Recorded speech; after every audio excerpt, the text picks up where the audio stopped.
Welcome to Minority Trip Report. MTR is a podcast spotlighting stories of personal transformation and underrepresented leaders in mental health, psychedelics, and consciousness. I'm your host, Raj Siraj. If you're learning from or enjoying Minority Trip Report, please subscribe to MTR on YouTube at Minority Trip Report and follow us on Instagram at Minority Trip. Thank you and enjoy the episode. Today, my guest is Dennis Walker, otherwise known as the viral sensation Mycopreneur. Dennis has been a multimedia professional for over a decade and is currently a satirist and journalist. He was named the Psychedelic Influencer of the Year at the 2022 Enthea Awards and has been featured in Rolling Stone and Forbes. Mycopreneur has been published in several publications including Psychedelic Alpha, Psychedelics Today, Honeysuckle Mag, Global Cannabis Times, Psychedelic Spotlight, and NAMA Quarterly. He's the chief puppeteer at the Psychedelic Puppet Show and has traveled to 75 countries. Dennis, thank you so much for joining us. It's an honor to be here. Thanks for the invitation. Hello, everybody. Big Bong Boomers. Let's go. Awesome. Okay, so my first and obvious question is, why a Speedo? What are you trying to say about the Speedo? I feel like a Speedo evokes very strong feelings in people, and especially for me. I find Speedos to be extremely uncomfortable and evocative of a certain personality type. So why did you put a Speedo on? It's a hilarious story, and it stems from me visiting Rio de Janeiro. And of course, in Rio, they have very different socio-cultural codes and personal space bubbles, and people wear Speedos. And Brazilian women are known for wearing very different styles of attire, let's say, than what you might see in somewhere like the Middle East or other parts of the world. And I was there on the beach in Rio, didn't have a swimsuit, went to buy one, and there were Speedos. And there's something that was very cosmopolitan and international and just freeing about being there. And I come from a conservative background where I would have been laughed at, and I still am laughed at, and I'm okay wearing a Speedo. But there's something very freeing and liberalizing about that, oh, this is me in another part of the world, and I get to do this and fully express myself. And then that's what it comes down to, too. It's about finding a way to fully authentically express yourself. And for me, that happens to come in the form of wearing a Speedo and running around executing on a bunch of crazy antics. I love that. I knew that would have an interesting response every time. We'll come back to the Speedo in a second. I want to know, you describe yourself as a satirist. Now, I think different people, depending on how they experience humor, I think a lot of us experience humor nowadays as stand-up comedy and so on form, being funny or having funny friends around them. But I think satire is a particular kind of art form, has a long history.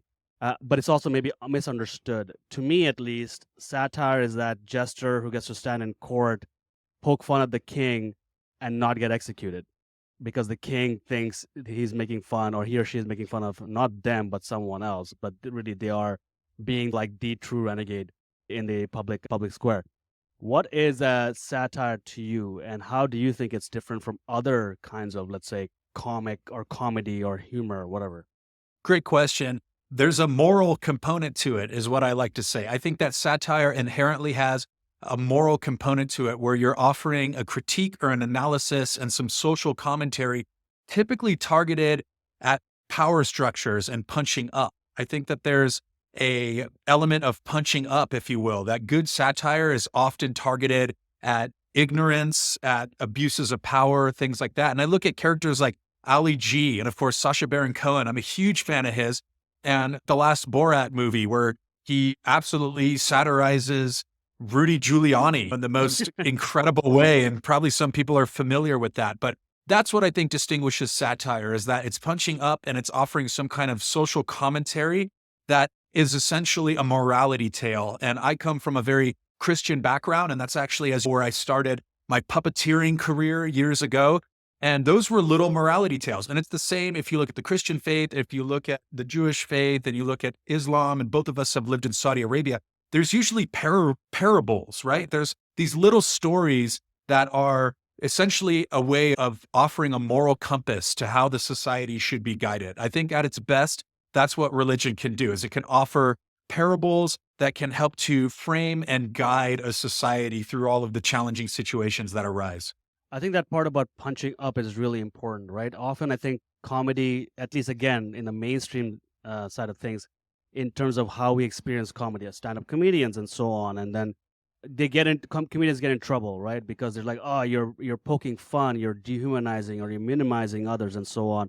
I think that is an interesting and a very astute observation in terms of what sets apart good satire and good comedy in my mind from bad comedy, which is, I find in a way maybe lazy. It could be funny, and honestly, I have laughed at these things, is the fact that good comedy and satire punches up versus punching down.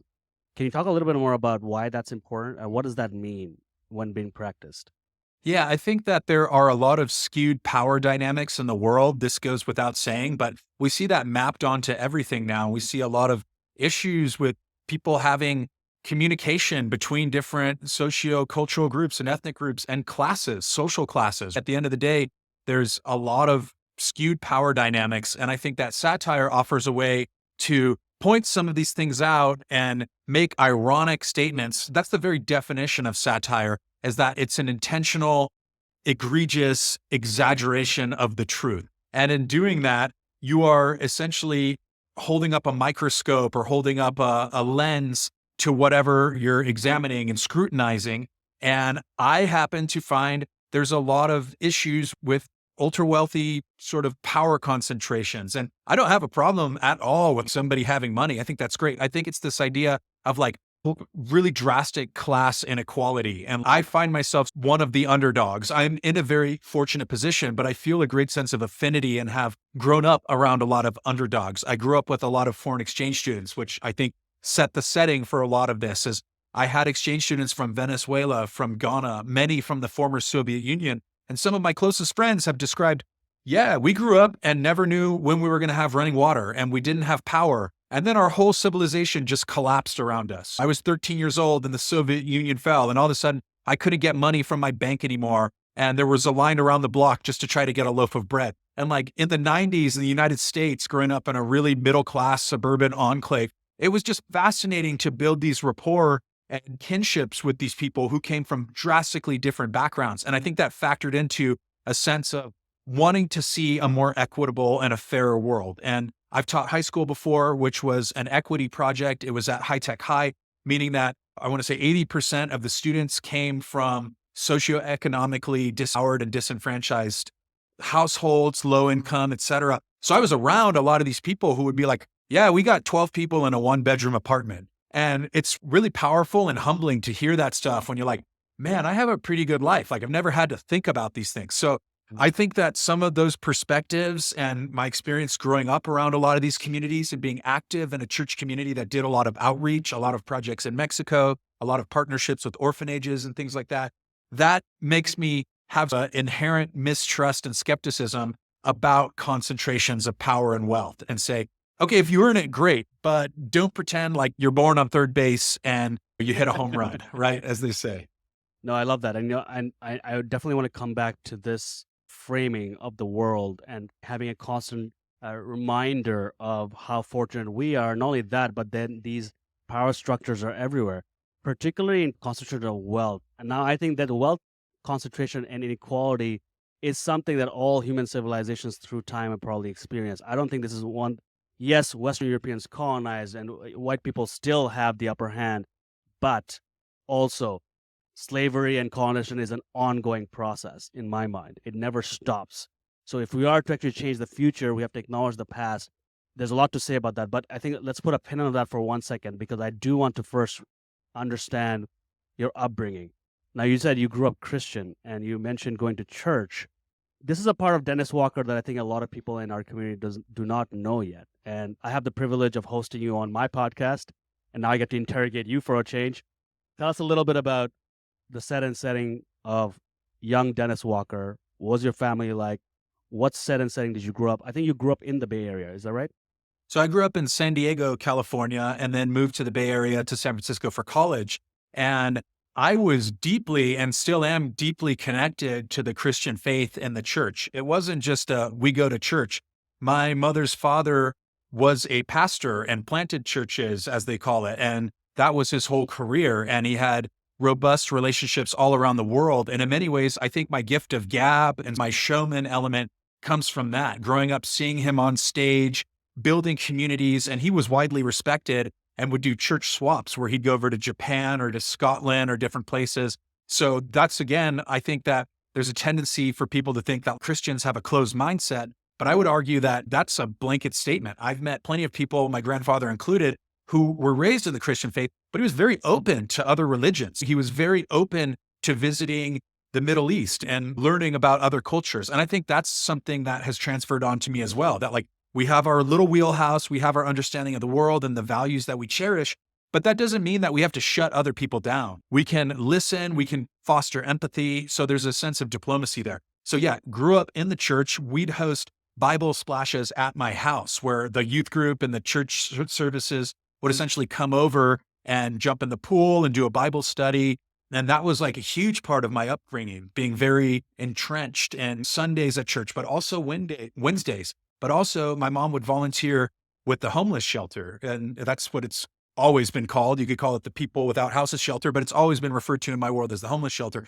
People would come and stay, and it was an interfaith network, which means that they would stay at a Christian church and then they might go stay at a synagogue that was part of it. So again, it's this idea of putting aside whatever cultural and ecumenical differences you have and looking at the bigger picture of how can we be of service to people? How can we tangibly impact in a meaningful and positive way someone's life, even if they can never repay us? And I think that's another super important thing that I learned and that I think differentiates like people who wear their religion on their sleeve and this idea of the Bible Belt, closed-minded, Baptist, Christian, or whatever, versus people who are truly of service to others. So you say, okay, maybe you can never repay me. Maybe you will never convert to my faith or whatever, but I can still be a good person to you and I can help you when you need a hand. And I think we've unfortunately lost that in a lot of ways. And a lot of these narratives about what makes us different are amplified. And there's a lot of siloing off, right? And a lot of like disagreement. But it really just, to me, that comes down to a lot of semantics. It's like, and again, we can get into this, but I lived in Saudi Arabia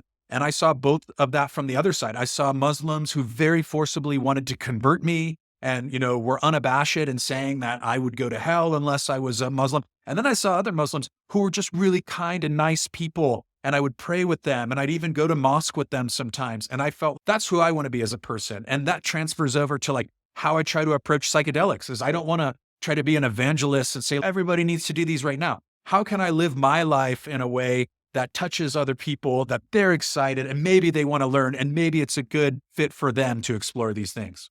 You sound very much at peace now, but I'm wondering, growing up and seeing perhaps the other side, did you ever feel a sense of tension between what other people were saying or how they were practicing?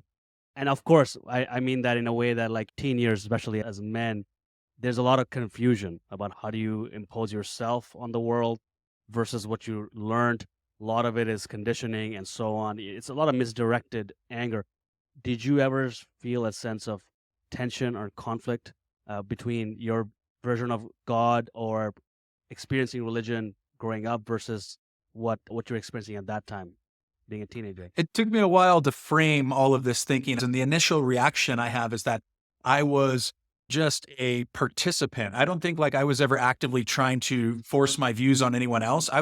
That's what you did. I grew up going to church. I grew up in that environment and I went through the motions and followed along. And of course, had my own personal connection to the faith. But then my teenage years, of course, I started to rebel. And I think a lot of people go through this. If you're raised in a fundamentalist or Christian or whatever it is, worldview, and then you have an experience that challenges that worldview, of course, you're going to rebel. So I definitely went through a period where I just rebelled against a lot of these things. And you develop a disdain for a lot of these semantics that I discussed. You develop a sort of disdain for the church and the rules and the dogma. That's what got to me. It's like you see these churches that focus so much on dogma that it becomes hard to relate to them. And I think that's part of the crisis of identity that's happening with a lot of religions today is that like the dogma gets in the way of the actual spiritual growth and the actual connection and opportunity.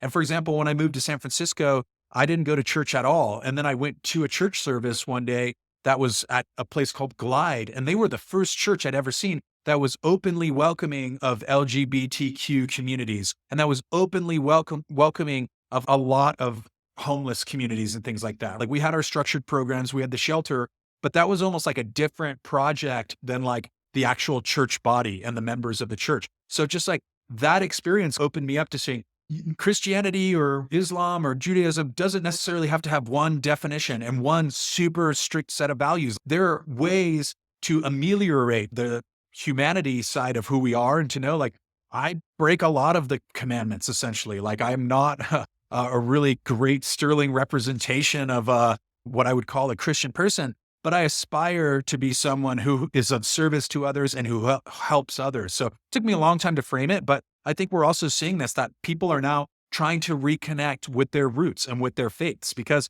you phase out of the church or whatever it is you're doing, and then you're lost. And like I think they call it the spiritual supermarket. And I think honestly, that's where a lot of like Americans, United States citizens, specifically coming from backgrounds from like Christian and backgrounds of faith, they leave the church and then you're just like a cork bobbing on the sea and you lose your roots. And that's potentially very dangerous. So is there a way to go out almost like the prodigal son, if you will, and then to return and to say, okay, maybe we can change and evolve this a little bit? And obviously, I'm still figuring it out. I'm still thinking. I don't actively go to church, but I do think that a lot of those values and a lot of the aspirations of a body of faith and a community of faith are very noble.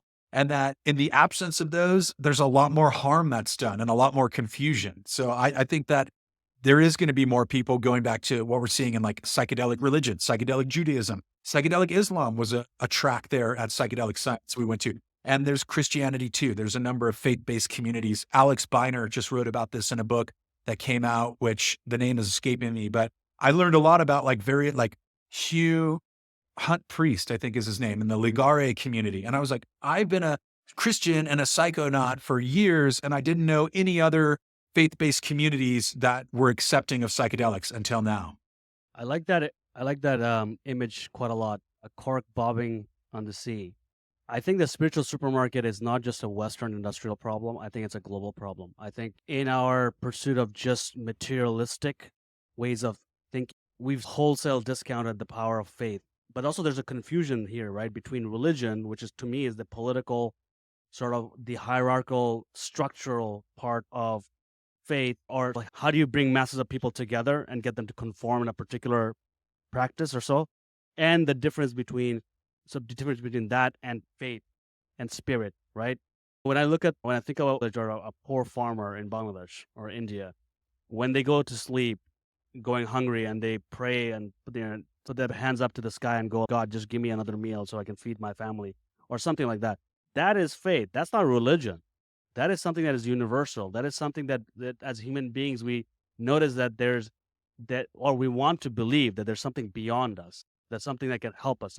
Someone up there or out there is listening to our deepest fears, to their deepest aspirations, and so on. That is not the same as religion. Religion can encapsulate faith, but it's not the same thing.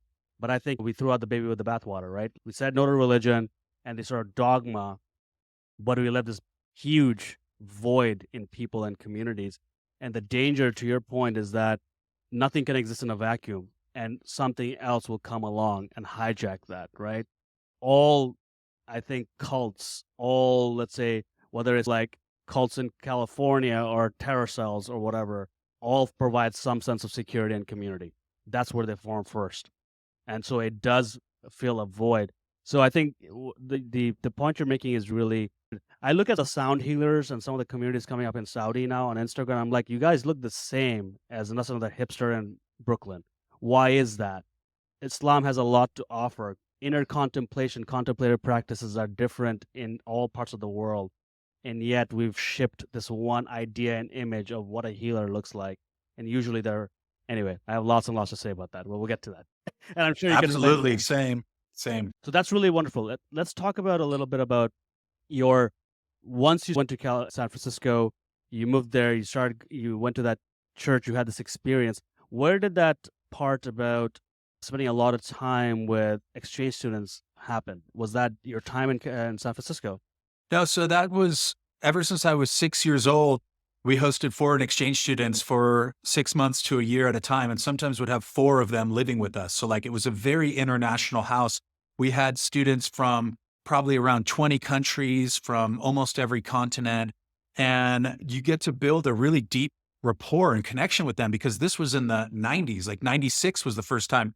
And they did not have cell phones, or we had a dial-up internet modem. And so there was this idea of immersion, and it was very different back in my day. People didn't have phones. So they would come and then fully Americanize, I guess is one term for it, or like fully become a United States student, essentially. But they would teach me things, and a lot of times unintentionally. Just for example, the student from Ghana. Like he came and I didn't know anything about the realities of life in an African mega metropolis. And we took him to our elementary school, as we always did. He was 15 at the time. He would come and do show and tell and talk to the class. And there were kids in 6th grade who were asking him if he'd hunted a lion before or if he wore a loincloth, right? And this guy's, yeah, I live in a high-rise apartment. My dad owns a lumber factory. It's a huge city. But it just shows at that time, like the cultural differences. So it was really jarring and radical to grow up in that environment. A number of students from Brazil, many from the former Soviet Union, from places like Kyrgyzstan, Moldova, Georgia. I remember so many people having to explain that Georgia was also a country, not just a state. You'd be like, here's our exchange student from Georgia. And they'd be like, oh, great. I love hunting. My grandpa has a hunting ranch in Georgia, or whatever. You're like, it's a former Soviet Union. I've never heard of the Soviet Union, but like, obviously, I think the world's quite a bit more globalized and people hopefully are more aware of what's going on. But being around that energy and having their families visit at the end of the term, and then in many cases, being fortunate enough to go stay with them and visit them, I think that globalized my thinking at a very young age. And it also inevitably caused me to question a lot of the narratives that I was learning, right? There was this narrative that, especially in the 90s, it was like a golden, prosperous era for the United States. Like a lot of the challenges we're seeing now, at least in my community and like people I knew, that wasn't really a thing. There was like the steroid era, like Major League Baseball, home runs, McDonald's, and all the exchange students reinforced that cultural conditioning when they would come from a place like Venezuela or from Malaysia or whatever. And they'd be like, this is the greatest place ever. United States is amazing. And of course, that was very interesting to see, and to see where we are now, where like, that's not really the consensus opinion among a lot of people now. There's a lot of, for good reason, critique against the United States and against the way the systems are set up. But like in the 90s, I just remember having my head cracked open, being like, everyone in my San Diego suburban community is living very high on the hog, very comfortable and affluent lifestyles. These other people are coming and telling me about how they didn't have water for 3 days, or, their currency got devalued and they had to take like one student I had, literally their banking manager, the bank ran off with all the family money. And I was like, that was an inconceivable notion to me, to be like, what do you mean? Like banks they keep money safe. That's where, why didn't you just sell the house? So no one was going to buy it. The whole market collapsed. And like for a 10-year-old or 11-year-old, these are inconceivable concepts to hear about. And I've been very fortunate to travel a lot, as you mentioned, and see the world. And I hope to continue to do that. And I hope to function essentially as a citizen diplomat, as someone who can build bridges between people with vastly different backgrounds. I think humor is great for that. That's another thing I've learned. Communicating with people who had a language barrier. A lot of times when the exchange students would come, their English maybe wasn't that great. It was like they could communicate, but I realized like a lot of body motion, body language, and learning how to communicate with someone. And I realized like the humor and the stuff that I do now has a very like bodily component to it, like running around in the Speedo or like doing a funny monkey walk, and the video I'm doing today. And people from other cultures who don't always have great language skill or English skills will tell me, I love your videos. You're hilarious. And I think that is something I internalized from learning how to communicate, including in Saudi Arabia, hanging out with people's cousins.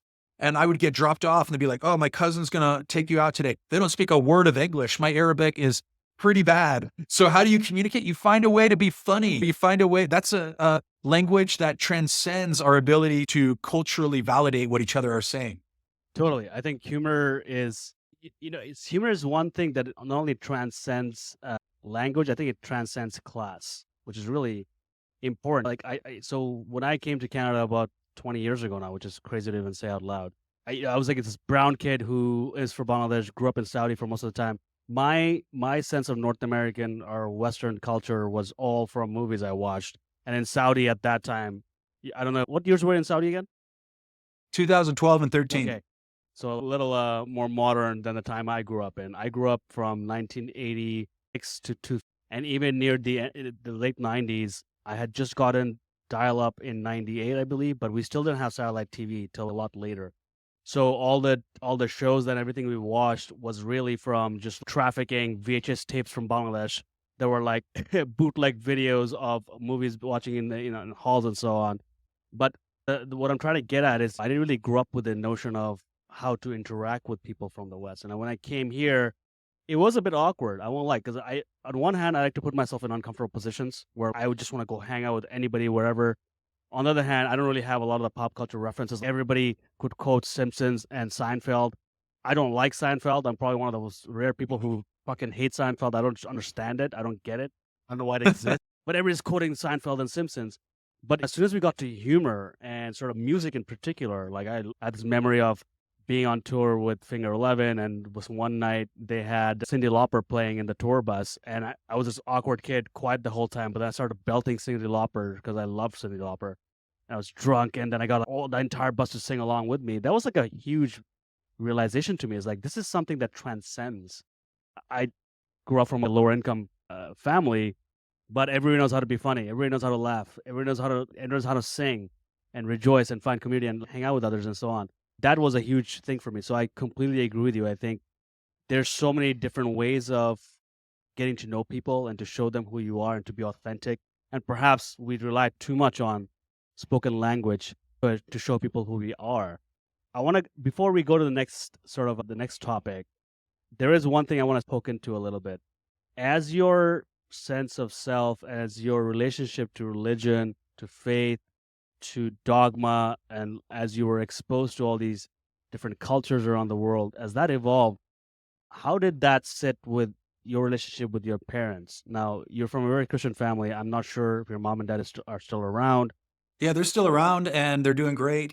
And it's been a challenge because I think they don't necessarily understand, especially my preoccupation or excitement around psychedelics in particular. And so I think with the exchange students, that was one thing, but it was very much like we were teaching them how to be a part of the United States. And like I would inevitably learn things. There was an exchange that happened, but it was very much like a process of acculturation where they would come, we'd take them to church. And I don't want to burn my parents, but I will say that there was a sense of like American superiority of this is the pinnacle. And honestly, like that's the way we were programmed. That was, I think, the way, at least where I was from, there was the sense of American exceptionalism. And there still is. And there are political candidates who play into that and who draw from that fan base or that constituent base. So seeing that happen, there was a sense of, yeah, we do live in the best place. Like none of that stuff that happened in your country is going to happen in my country.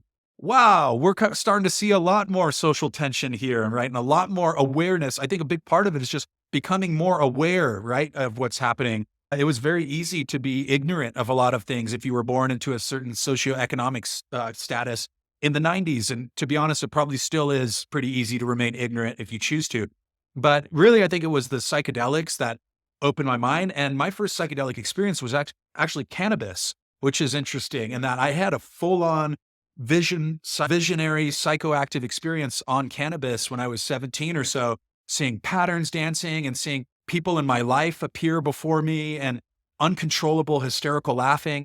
And after that, of course, I started going down the rabbit hole, started reading a lot, started associating with more peers who were interested in these kinds of things, and started just wanting to know what else was out there. I like to say the roof of my imagination was blown off. I couldn't believe that my mind and my body, et cetera, were capable of this type of experience.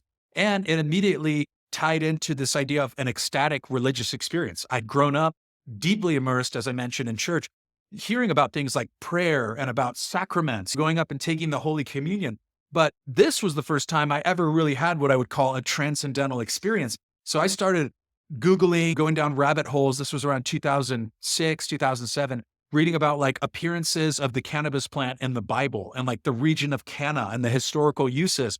That got me really interested. There is a very interesting corollary or like a connection between religion and psychedelic use or entheogen use or sacrament use, we could call it, right? There's a lot of scholars that are studying this increasingly. But for me, it actually ignited my interest in learning more about the sacred text. So I went from being this thing I do on the weekends and it's part of my family to something that I was very personally connected to be like, wow, the taking communion, like when I dip the bread and the water feels like placebo, but when I eat a couple grams of mushrooms, there's something really profound and potent that happens here. So I also think that's why I became very fascinated with psychedelics and mushrooms in particular at a relatively young age, is I had a transcendental, cathartic, transformational experience that reminded me immediately of everything I had heard about in church, but had never honestly experienced up until that point.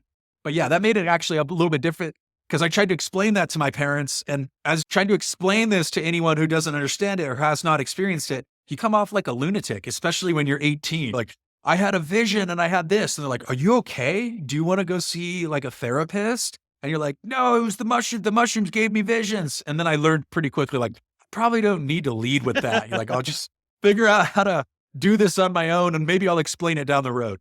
It's interesting you say that, right? So I had this and I want to come back to this profound experience you had. I really want to, if you are willing to share, I want to understand why it was so profound. The meaning behind these things are really always interesting from different perspectives. But a quick story from my end, similar to what you just said, is that I happened to be in New York a couple of weeks ago, and this is a very rare case that my parents who live in Bangladesh, my sister and brother live in the US. I happen to be in the US with my wife, and it's just the rarest of occasions that my entire family happened to be in New York when I was doing a panel where I was invited by Psychedelics Today at the Athenaeum, this amazing location that you've heard of on Manhattan. And it was about psychedelics and these experiences. I spent the entire day being a little nervous. I'm like, should I tell my parents to come or not? I know they know I work with psychedelics. They don't know what psychedelics really are. They just know it's drugs. And of course, they're like, of course, Rod, you're working with drugs. That's like the bin they put me in. But I'm like, I want them to know who I am as a person and why this is so meaningful for me, why I feel so passionate about this.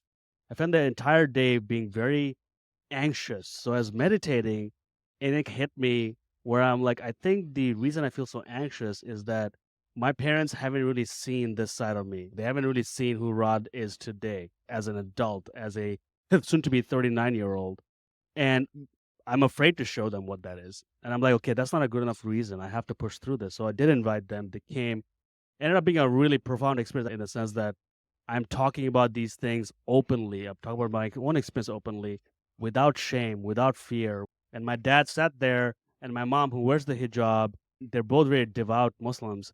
And for them to just be open and hear me, and you can see that they find it very challenging, but they're still there. And so that was really beautiful for me, but it was a very long process. Tell me a little bit, before we switch gears, tell me a little bit why that one experience with psychedelics. What about it? What about the visions? What about the place you were in your life at that time made it so profound? I got really lucky. I think luck is a combination of sweat equity and good luck. And I encountered mushrooms at a very pivotal time in my life where I was preparing to graduate high school and go off to college. And I had a lot of questions, of course, about who am I? Like, I've been living in San Diego my whole life and I'm about to go and start a whole new chapter in a whole new city. I had never moved houses in my life. I traveled a lot, but nothing like that.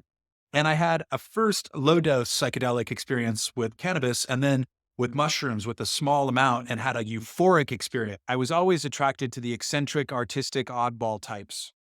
And those were typically the types of people who had cannabis and mushrooms and lots of other substances. And I had traveled a lot and started reading about mushrooms in different places. I started reading Terrence McKenna. I found out about Arrowwood, and shout out Earth and Fire Arrowwood. I just got to introduce them at Psychedelic Science. That was a huge full circle moment for me personally. And so I had that first really meaningful, positive experience, and we could talk about that, but that was a half-eighth, I'd call it a recreational experience. I wanted to learn more about what happened and why this little tiny amount of paper thin, paper dry mushrooms gave me this spiritual awakening. And that led me to Terrence McKenna, to Jonathan Ott, to Kira Salek, to a number of different writings and reading about different indigenous cultures and historically, reading about the Mazatec, reading about Maria Sabina, et cetera. I said, I'm going to go for a full send. I am transitioning out of high school. I feel very comfortable. I did a half-eighth, which is 1.7 grams. And then 6 or 7 months later, did an eighth. I didn't go right back to it. And then I said, okay, I want to see what this is all about. I feel very comfortable in this altered state in my few experiences. And I did a macrodose, solo macrodose in silent darkness. And about 30 minutes in, 40 minutes in, I started seeing translucent hieroglyphics scrolling down the wall of my room. And that was a pivotal moment for me just to say, what the hell is this? This is clearly something I've never seen before. And it was intelligent. And I think that's what really drew me in, is the fact that it didn't feel like I was doing a drug, right? And I think a lot of people who have had a powerful psychedelic experience can attest to this. Like, it felt like I was in the presence of divinity. whatever you want to call that. And I don't try to make too many guesses about exactly how it works or what it was. But the very real fact is I saw a lot of translucent hieroglyphics that were very real and that I was very personally connected to. I couldn't decipher them, but just the fact that I was having this sort of seance that was induced by the consumption of a natural substance, a little handful of mushrooms, that was enough to blow the roof off my imagination. That was quite a night because I went to high school the next morning and I remember going to astronomy class and it was like, there was me before that experience and me after that experience. There was no discussion of integration. There was no one I could talk to. I tried to share it with people and they would immediately, my peer group would be like, oh, you were tripping, and just they make fun of you because there's no frame of reference or standard for that kind of experience, especially at that time and in that community. When I went to San Francisco, I found out there is a big legacy. There's a lot of people who have worked with these. That did not exist in my communities in San Diego. And for the longest time, I felt like this raving lunatic where I try to share the experience, but I realized people will come to them when it's their time. Like you can't force someone to have a spiritual awakening. That's a kind of a bad idea. So that's essentially what happened. A whole bunch of other stuff happened that night, but I'm happy to say I was safe. I was able to integrate it to the best of my ability. And it really just served to pique my curiosity and my devotion to learning more about mushrooms, more about ancestral cultures who use them, and to take it seriously for the first time, right? To be like, hey, there's really something here. This isn't necessarily just a party drug that I take. I had friends eating mushrooms and playing beer pong, and I'm not against recreational use in safe settings and personal use, but there is obviously a much deeper well that you can draw from. And especially as someone who grew up in a community of faith and read the Bible, et cetera, that seemed to all click. And all of a sudden it was all aligned for me. And I'm still learning what that experience meant. Dennis, the more you're sort of sharing your background and experiences in your life, to me, knowing you now, and I discovered you through your work with Mycopreneur, right? Through your persona. The constant thread in your life has become it's just so obvious to me. I don't believe in fate, but I do feel that there is an arc to all our lives. And we eventually, if your heart and mind is open, it's funny, this is something I would never say out loud even 10 years ago, but I feel like it is truth now. If your heart and mind is open, you do end up doing what you're supposed to do, at least for the time being. And who knows, life is an adventure and what comes next. I want to switch gears to the person you are now and the work you're doing through Mycopreneur and everything else. Give us a sense of where Mycopreneur started. Why did that happen? I think there was this one video which I think you just decided to do on a whim, and that kind of blew up, and you're thrust into the world of psychedelics. And now, of course, you're like one of the mainstays of this ecosystem. You have a unique lens in this whole space. Give us a little sense of where did Mycopreneur start? Dude, thanks for asking, and thank you for the kind affirmations. It means a lot to me, Rod. I think it's become successful because this is who I've always been, but I was never able to share this. It was about deciding to, quote, come out of the psychedelic closet. I have a lot of experience. With psychedelics. I have a degree in media studies as well, and a company that my wife and I have been running for 7 years who have worked with major clients. So it was this perfect nexus of my areas of interest of media, storytelling, production chops that I've honed over years, a professional network that I've built. And then the missing component was the willingness to speak publicly about psychedelics. And you can attest, I'm still scared of speaking publicly in front of my parents. I'll go and talk to an auditorium full of people, but that vulnerability is something I think, and authenticity that is really key, that once I started talking about it, and really it came down to one of my former foreign exchange students who's a highly respected tenured professor at a major university, an academic and award-winning author, and also someone I turned on to psychedelics years ago, that they've played a large transformative role in his life. And we've always kept in touch about, of course, our mutual background, living together and traveling, but then the psychedelic sort of experience that both of us dove into. And he started telling me how he was investing in different shroom stocks, if you will, or psychedelic stocks. And I honestly had no idea about this, quote, industry, as some people call it. You call it an ecosystem, until he started telling me, and he was saying, look at this company, look at this company, look at this one. He's like, hey, I think now would be a really good time if you ever want to start talking about it or jumping into the space. And this was around 2020, mid-pandemic. So I still consider him on the unofficial board of advisors, and someone I just had breakfast with him in London after breaking convention.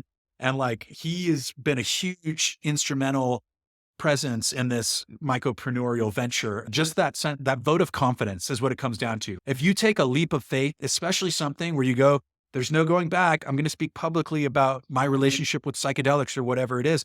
There were very real concerns I had about, like, what happens if I apply for a job in the future and all this stuff comes up and like it makes me somehow less worthy. Like, I was teaching high school before this. The idea I could speak publicly about psychedelics in 2017 when I had a freshman high school class, impossible. Like, I would have definitely run into all kinds of red tape and issues in the community. I was working as a youth pastor in a youth group, a Christian church for a while. And like, all the while, a fully closeted psychonaut who had just figured out how to live a fairly normal life, but then moonlighting as someone who's taking macrodoses and putting on good headphones and exploring these dissolving of consciousness and whatnot. So that was a huge one. And I had produced podcasts for other people. I just never honestly considered doing my own podcast. But once the seed was planted, it was like, why don't I do that? And I think the pandemic played a huge role in it for so many people too, where a lot of us were living these lives and these narratives, and psychedelics were part of that. And then the pandemic happened and the whole world got upended, right? It's like all of a sudden everything changed, and like the way that we lived our normal lives changed. And of course, mental health was severely impacted for a lot of people. I think there is a definite connection between the pandemic and more people wanting to talk about and explore psychedelic. And that became a now or never moment for me, where I was like, look, I don't even know what's going on anymore. I was living in Malibu at the time, in the LA area, and the National Guard was on the streets. It was the Black Lives Matter, the height of that. And we had a pandemic. I was getting phone calls from the LA sheriffs about quarantine and stay inside after 8 p.m. And there just came a moment where I was like, what is going on? Like, this world as I knew it has been completely flipped upside down. And people are starting to talk about psychedelics. This is my chance. Got to do it. And I feel like with anything, I would advise people, like, come from that place of authenticity. And a lot of times you'll be afraid of what other people are going to think. You'll be afraid of how people are going to judge you. It's actually been a really beneficial, cathartic, powerful experience in my own life to own these experiences and to speak publicly about them, regardless of whatever judgment comes my way from anybody. I think that's really well said. Even for myself, during the pandemic is really what prompted me. And of course, like for me, always experiencing, growing up at least, despite the substances, like first of all, growing up in Saudi, where you do not talk about drugs, you get your head chopped off for that, right? And then in Bangladesh, my family had a long history, still has a long history of substance abuse, poverty-related challenges, and so on. And then to talk about psychedelics, which has been deeply meaningful in my life, but to talk about it openly, like you're saying, I'm an immigrant. Okay, what's that going to play out like? And now doing a podcast, talking about it very openly, choosing to do that, I think is the fear and having something at stake that makes our vantage points much more valuable. If you had nothing to lose, then you have nothing to offer, is my perspective, right? There's got to be something to lose, which makes conviction really powerful, because you have to have a certain strength in your opinion and your position. I think satire is really powerful when it comes from the outside. It's an outside view of the inside. You know what I mean? Having one foot out is always a very powerful thing, because you don't really buy wholesale anything or any one perspective. This ecosystem, which has such a wild set of characters, like myself included, nobody really knows what the actual truth is, where it's all going, but there's a sense that we're all building it together. All to say, give me a sense of what you think, and given all your experiences, all your travels in all the countries that you've been to, what role does humor, satire play in the world of psychedelics right now? And I don't call it an industry either, because I think at best it's a loose association of people doing cool shit. It is not an industry yet. It might be in the future, but right now, nobody has an upper hand. It comes down to being able to build authentic connections with people and this idea of authentic relating. And there's something with humor that's very authentic. It's almost ceding your control over the situation. Think of how often you are so frightened or scared or anxious and nervous. And of course, these are all conditions and states that psychedelics are being marketed to help mitigate, like psychedelics for anxiety or psychedelics for addiction. But like humor has a very real, immediate physiological and psychological benefit. And there's been times when I've just been so frustrated about whatever it is, you can't help but laugh at it. And I say, it's like having an invincible shield from the sky if you cultivate a robust sense of humor. Also, having met a lot of pretty socioeconomically disenfranchised people who have great senses of humor, and they're happy And you're like, why is it that these high net worth individuals I may have met or kids born into with trust funds have this high degree of ennui of they constantly trying to fill some hole or some void? And I went to school at University of San Francisco, which I actually played baseball there. So got in the back door and got some hookups, financial aid, but I was there with a lot of very wealthy kids who had a lot of substance use issues. Okay. And I think this is a hot button subject about how you frame substance use. But like when a kid with hundreds of thousands of dollars in their account is moving into a shitty little apartment and shooting up heroin, I think that's an issue and just not answering phone calls. And I was seeing this kind of behavior and being like, what is wrong with people? Like you have everything. You have cars, houses, hundreds of thousands of dollars or more in the bank account, and you're drinking yourself into a blackout state, or you're doing so much cocaine, you're getting pulled out of the dorms on a stretcher. And that shit was happening. So when I meet other people who are like, they've got 12 people in a 1-bedroom apartment and they're eating rice and beans, but they're hilarious and they're all laughing. There's something really powerful there to be like, wow, it's saying, hey, I don't have a control over a lot of things. I didn't control where I was born, but I can control how I respond to situations.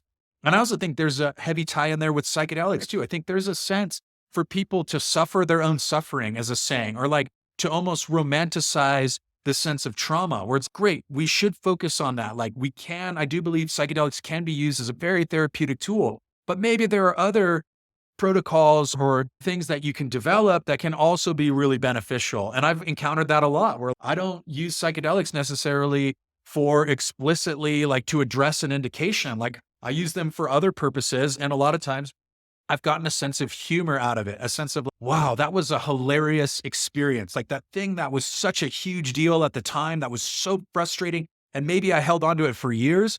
Like now I'm able to laugh about it. I have power over that. It's powerless against me, whatever that trauma is. So as you were talking, I was thinking like people take you seriously and I take you seriously because of the very fact that you don't take yourself seriously. All we have is control over how we react and how we respond to things. But beyond that, what really can we control? Nothing really. I feel like being able to laugh at yourself and having humility is almost like a sort of religious experience in itself, in the sense that you recognize how small you are, how insignificant you are. And we all need that, particularly in psychedelics, I think, in this space where there's so much grandiosity and these crazy claims. I have two more questions for you. But before I ask you the last question, you said humor binds people, and I do agree with you. What else do you think ties us? I think a sense of family is really important. Like you can see no matter where you're from, like in most cases, family is super, super important.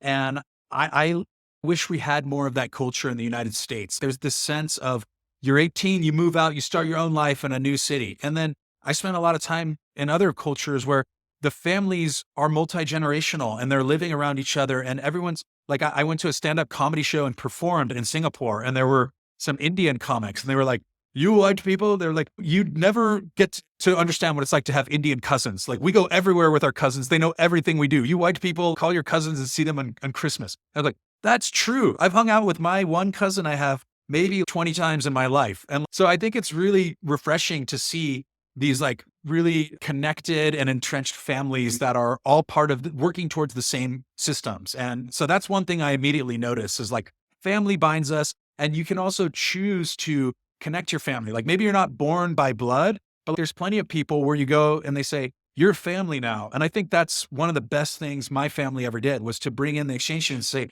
you're family now. And like to my parents' credit, like they are tremendously helpful to a lot of people when they need help. And hey, our friend over here, our son, they'll even call him. And then those people will reciprocate, say, you're my mother. Like I've got people in Cape Verde, like a little island off the coast of Africa, and they call and go, how you doing, mom? That's such a special thing. It's something I'm very proud of.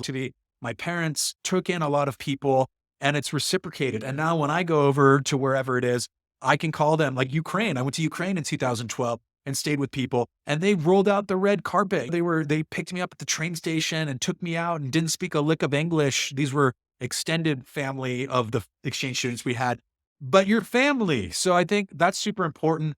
And one of my parting shots before we get to the last question is I wish that people would extend more empathy to other people and to assume benevolence. Of course, there's bad actors. Of course, people should be called out. But I think there's this sense we've been conditioned to mistrust people and to say like that ethnic group or that person or whatever, I don't trust them. Why? Like, why not? Because you've been conditioned that way. So I just think that assume benevolence. And if so, and I also say, fool me once, shame on you. Fool me twice, shame on me. And when you approach the world from that perspective, like I've made great friends from somebody I just said hello to at dinner. Just like, hey, you start chatting with them. Next thing, lifelong friends. And if you can approach the world from that lens, that like these other people are not your enemy, they're not hostile. And maybe it's a misunderstanding if you do have some kind of problem. And I'm speaking obviously from my own experience here, but that's how I approach. And I've gotten better at reading that. And it's helped me navigate whatever psychedelic ecosystem we're into and dealing with companies. It's just, okay, I want to work with you in best interests and let's go forward. But it should be a two-way street. There should be some reciprocity in that you value me and I value you. And we trust each other because I think you had said it, someone else said it. Trust is currency in this ecosystem. Trust is currency, right? If you're building something, like I know Mycopreneur is going to pop off indefinitely because I extend that courtesy and grace to everybody I meet. And last thought I'll offer here. I think her name is Paula Kahn, and she runs Plur Productions and does a lot of harm reduction education. We were at South by Southwest this year, and I saw her walking and talking with the janitor that everybody had walked past. Everybody had walked past this person with the trash can who clearly wasn't a member of the tech elite or whatever without saying anything. And I saw Paula go up and talk to this person, ask them how their day was going. And I was like, I want to work with you. I want to build with you because that's how I want to treat people. The true test of character is how you treat others, and particularly those who have less than you, those who have less stature than you, and so on. I think that's really important. I'm glad you mentioned that. Assuming benevolence, that's a great segue to my last question, which is you're deeply embedded in the world of psychedelics, this ecosystem, industry, call it whatever you want. What are your fears about this space? But conversely, what gives you hope? Ending on a tough one right there. I don't think I have too many fears about where things are headed because I do believe that a lot of it is out of our control. As you say, no, it's another friend who says it. Life is what happens when you're busy making plans. I think there's a whole bunch of people making a whole bunch of plans around psychedelics right now. And I think that's where the humility comes in. It's just, I don't know what's going to happen. I know I can control today. I know I can make someone laugh today and contribute that. That's great. And that's where I like to stack my chips, that sense of we do not know what tomorrow brings. No matter how many quarters ahead you plan for and projections, it's totally up in the air. You can do certain things to streamline your plans or whatever, have a good strategy and team and all that. But life is what happens while you're making plans. I don't really spend too much time thinking about the future. I spend time thinking about how I can be of service to people. And whenever I get off track and something feels burdensome, it's usually because I've neglected being of service to someone else.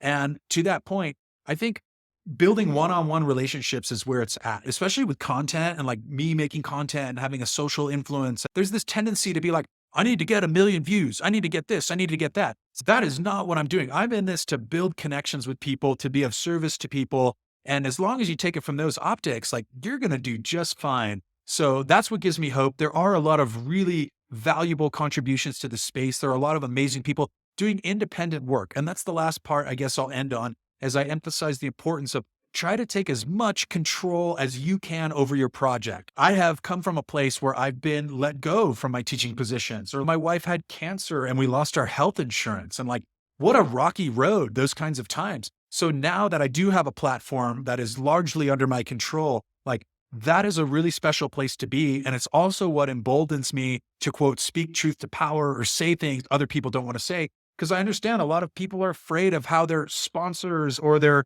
corporate boss or whatever are going to react if they have a certain opinion. We need more people who are willing to speak authentically and speak their mind. And we need less people walking on eggshells. And I think due diligence is important. Having good awareness is important. And having open lines of communication are important. And I'd like to think I have all those three. So am I doing everything right? Definitely not. But I also know it's an ongoing iterative process and that I'm fully invested in it and that I'm fully open to criticism and critique and for people laughing at me. Dennis, I think you were that rare individual who is willing to point the fingers at yourself as often as others, but always with love. And I really appreciate that about you. Thank you for all the work you're doing. I thoroughly enjoy what you've built, and I think the future is very bright for where you're heading. Thank you for being on the podcast, and I appreciate it. Good luck with everything. Dude, huge honor, and thanks to everybody for listening. I really appreciate all of you. This podcast was brought to life with the help of Carolyn Tripp on art and design. Thanks so much for listening to Minority Trip Report. If you're learning from or enjoying the podcast, please subscribe to MTR on YouTube at Minority Trip Report and follow us on Instagram at Minority Trip. It's a zero-cost way to support us and help us spread the word. Please also sign up with your email for new episode announcements, events, as well as our forthcoming newsletter. I'm your host, Raj Suraj. See you next time.